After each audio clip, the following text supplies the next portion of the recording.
જય હિન્દ ખેડૂત મિત્રો, વિડીયોમાં તમે ન્યૂ હોલેન્ડ 30-32 ટ્રેક્ટર જોઈ રહ્યા છો. તે રવિરાજભાઈને વેચવાનું છે. વિડીયોમાં તમે ટ્રેક્ટરની કન્ડિશન જોઈ શકો છો.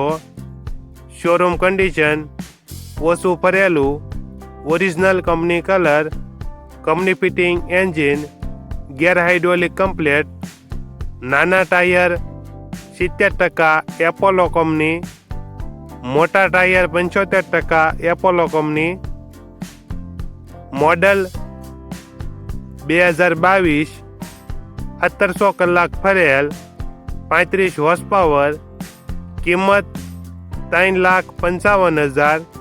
કિંમતમાં થોડો ઘણો ફેરફાર કરી આપશે. આ ટ્રેક્ટર તમને ક્યાં જોવા મળશે તેની વાત કરવામાં આવે તો ગામ દેવરાજ્યા, SR પેટ્રોલ પંપ, તાલુકો જિલ્લો અમરેલી. ટ્રેક્ટરના માલિક રવિરાજભાઈનો મોબાઈલ નંબર નીચે આપેલો છે. ત્યાંથી તમે વધુ માહિતી માટે રવિરાજભાઈનો કોન્ટેક્ટ કરી શકો છો અને તમારા વધુમાં વધુ મિત્રોને વિડીયો શેર કરો.